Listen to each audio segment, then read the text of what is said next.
What is y'all? Your social media platform artist and one of the new generation of social media artists. And also, welcome back to the YouTube channel of Dr. Do. I'm your host, Dr. Do here. Alright, y'all. Today's video, we are going to do something new, something different right here. This is a dark story and also a creepypasta to one of the most iconic cartoon shows that ever existed throughout the 21st century right here. This show have been bringing a lot of series and creepypasta around the whole entire social media for the past 2 or 3 years right here.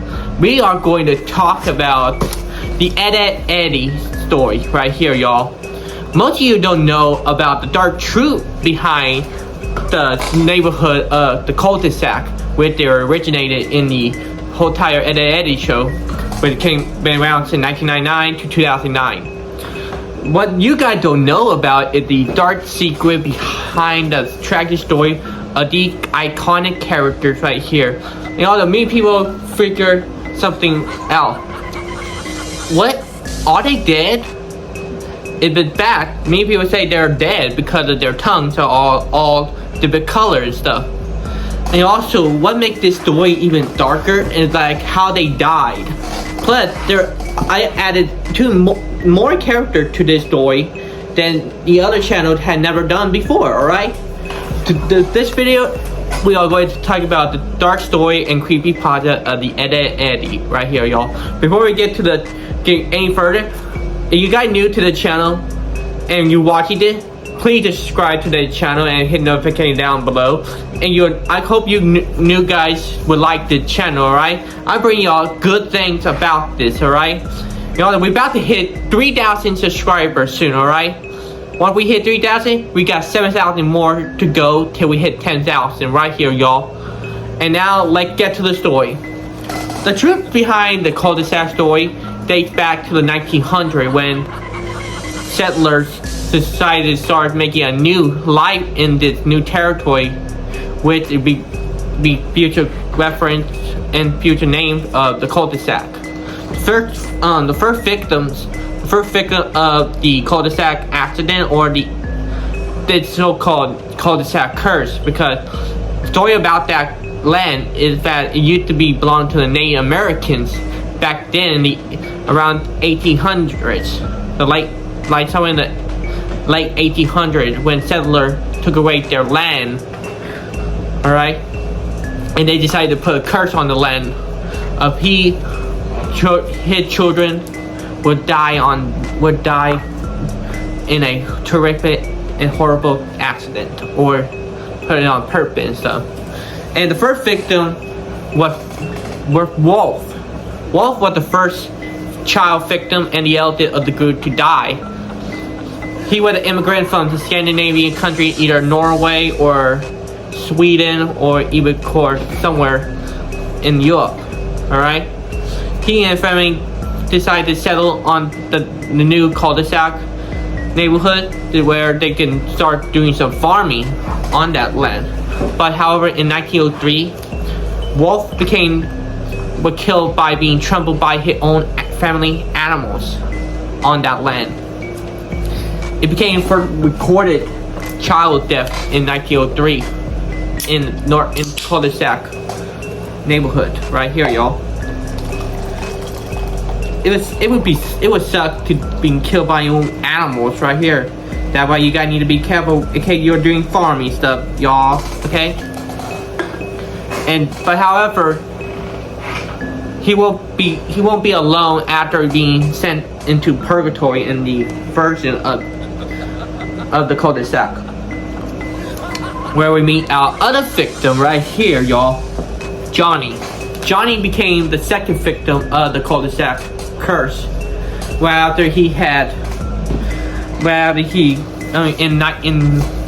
the 1910s or 20s.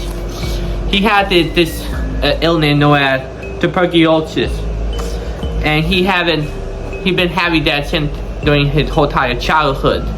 It sucked to have that, and he hadn't had any friends during that time. He was considered the outcast in the neighborhood. with no friends or family at all to be with him.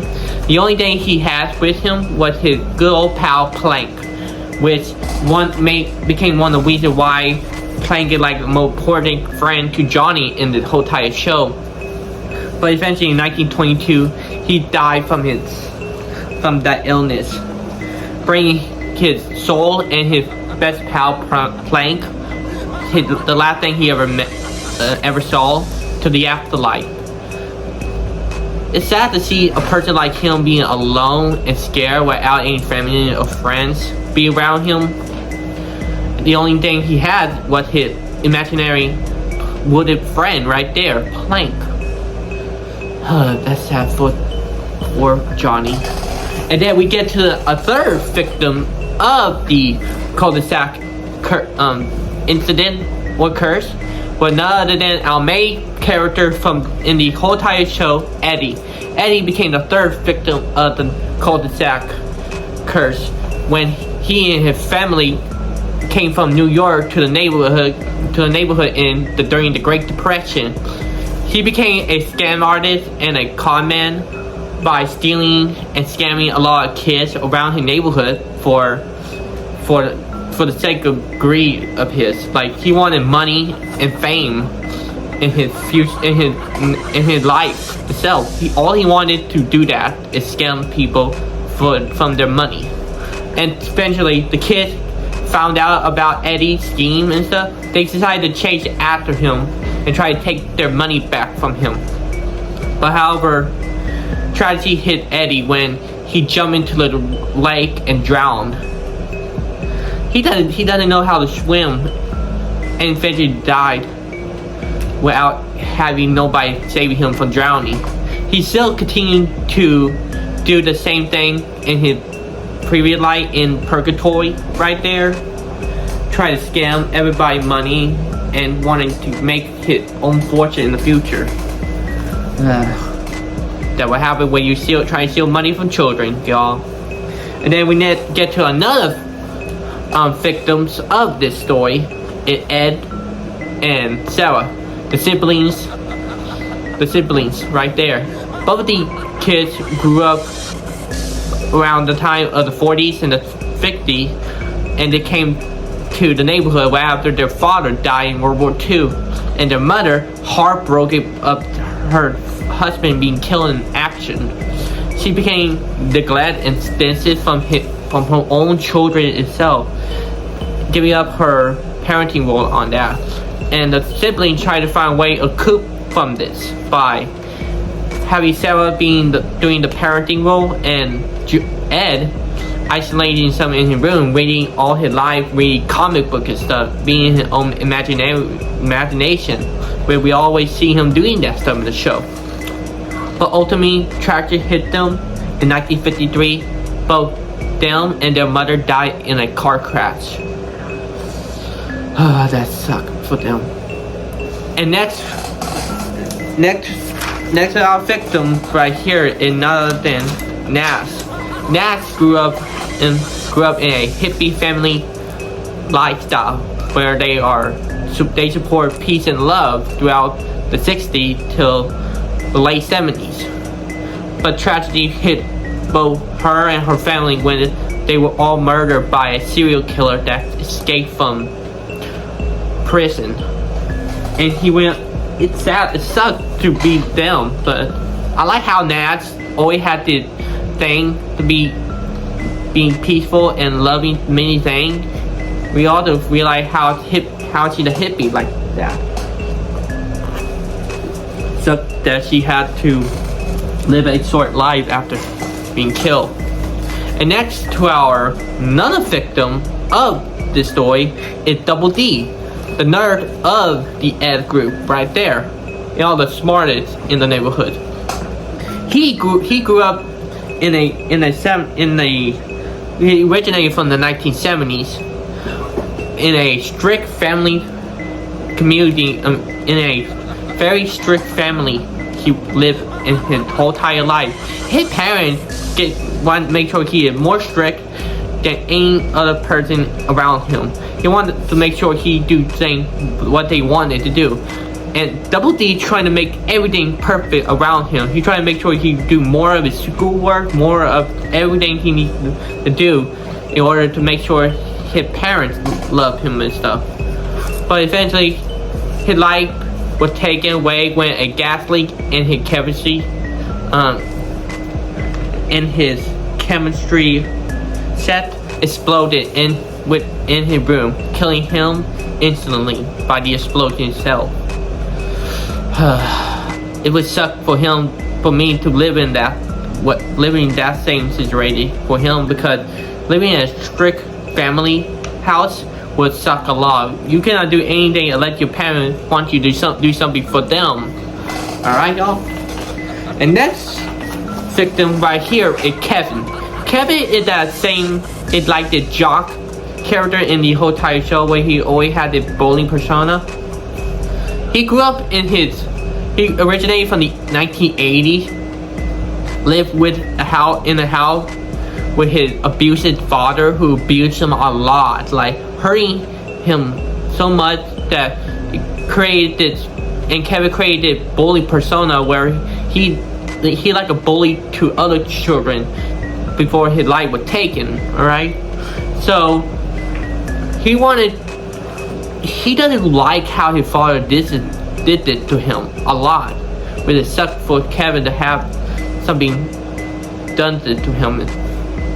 But eventually, in the winter of 1999, his father abused him so much that he beat Kevin to death.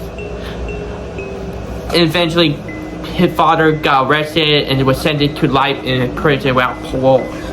Well, after Kevin died and went to the afterlife in purgatory, he tried to create the imagination of his in purgatory, where his dad was a great man and always love him and be respectful to Kevin. If you ever want that in your life, having a good mother and father, I feel your pain. Alright, I know what it's like to have a parent like them do this to you. Thank God I'm living with my adopted family right here, y'all.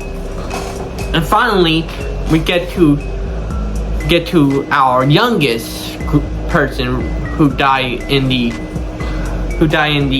tragic way as well. His name is Jimmy. Jimmy is that child with the bracelet in his mouth and that long metal thing around him. Jimmy originated in the 1990s, growing up inside of an isolated house with his parents because he was suffering from leukemia pulse. He cannot.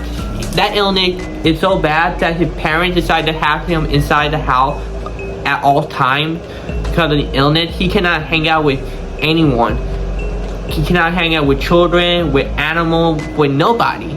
Even his parents sometimes cannot hang out with him because of the illness. It sucked for him to be isolated from the world itself. But in around 2000s, he died from the illness. It sucked for him in his life being isolated from everybody right there, y'all. If that ever happened to you, I feel sorry for you, alright? But hey, at least in purgatory, he could hang out with children around him and stuff. And so these are the children that died in the cul-de-sac story and in the neighborhood. But here's something that nobody even talk about in social media, right here, y'all. What about David question? How did Eddie's brother or the Cankers, you know, the three girls that always mess with Ed, the Ed boys right here, and why is Eddie's brother doing in purgatory as well? I got a story that I had believed that really happened to those people, right? Start with the Cankers. The Cankers were three sisters, grew up in a trailer park with their neglect, abuse, and mother, who all three haven't had a father since their father passed away in a horrific car accident when they were little kids. Throughout their lives, they originated from the 1980s as well. growing up listening to punk rock, hard rock and roll, and all that stuff, becoming rebellious. And then eventually, they hate their mom because every time they trying to be nice to their mom, their mom abused them a lot, causing them to have the issue with society, like being like trying to find someone to love them as well. But eventually their life came to an end around early 1990 when their mom abusive boyfriend came to live with them, becoming so bad. He is so bad. He's trying